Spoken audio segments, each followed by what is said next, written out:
I'm going to tell about 2-3 stories. I'm going to keep it real short. Number one, put God first. Put God first in everything you do. Everything that you think you see in me, everything that I've accomplished, everything that you think I have, and I have a few things, everything that I have is by the grace of God. Understand that. It's a gift.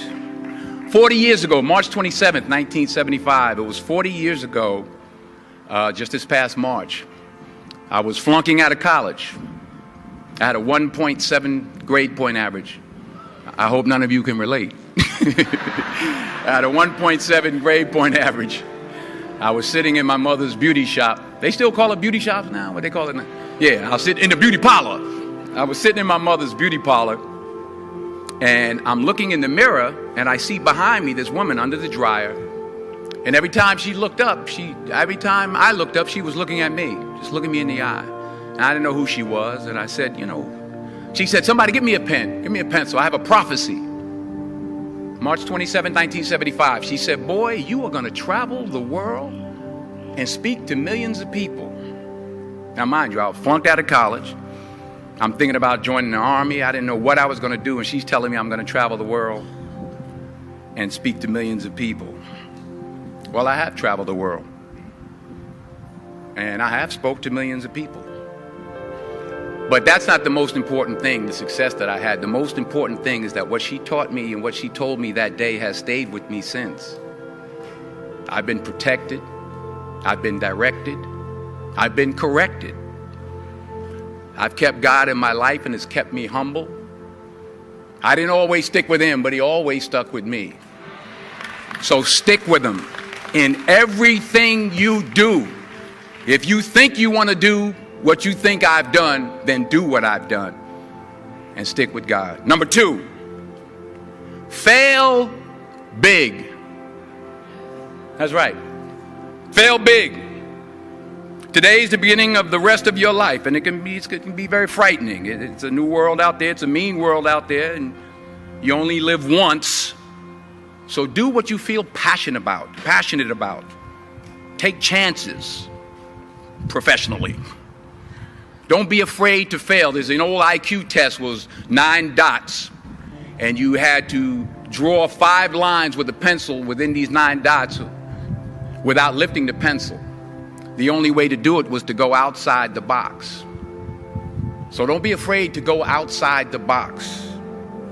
Don't be afraid to think outside the box. Don't be afraid to fail big, to dream big. But remember, dreams without goals are just dreams, and they ultimately fuel disappointment. So have dreams, but have goals. Life goals, yearly goals, monthly goals, daily goals. I try to give myself a goal every day. Sometimes it's just to not curse somebody out. Simple goals, but have goals. And understand that to achieve these goals, you must apply discipline and consistency. In order to achieve your goals, you must apply discipline, which you have already done, and consistency every day, not just on Tuesday and miss a few days. You have to work at it every day. You have to plan every day. You've heard the saying, we don't plan to fail, we fail to plan. Hard work works. Working really hard is what successful people do. And in this text, tweet, twerk world that you've grown up in, remember, just because you're doing a lot more doesn't mean you're getting a lot more done. Remember that. Just because you're doing a lot more doesn't mean you're getting a lot more done. Don't confuse movement with progress.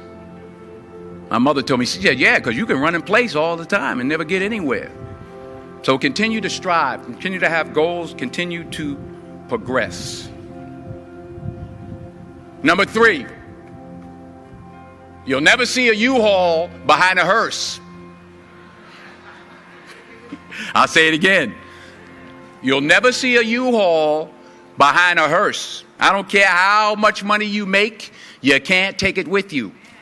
The Egyptians tried it. They got robbed. That's all they got.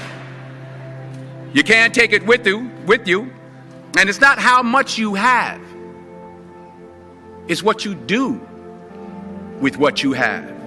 We all have different talents. Some of you will be doctors, some lawyers, some scientists, some educators, some nurses, some teachers. Yeah, okay. Some preachers. The most selfish thing you can do in this world is help someone else.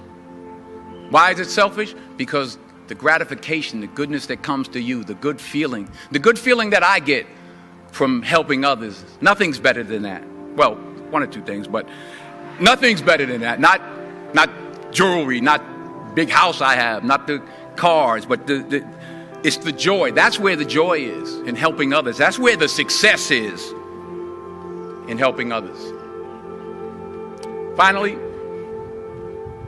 I pray that you put your slippers way under the bed tonight, so that when you wake up in the morning, you have to get on your knees to reach them.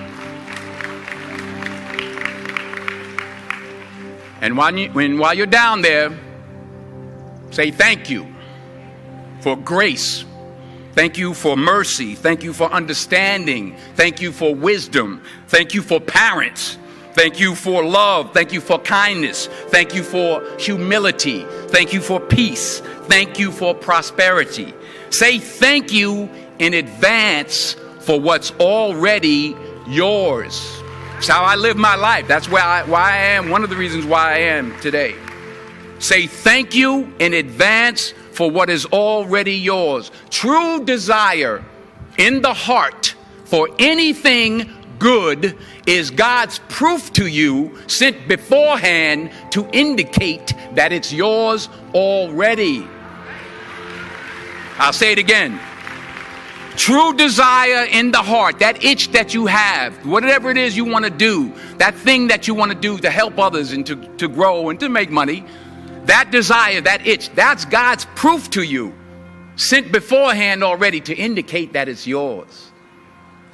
And anything you want good, you can have. So claim it. Work hard to get it. When you get it, reach back. Pull someone else up. Each one, teach one. Don't just aspire to make a living. Aspire to make a difference.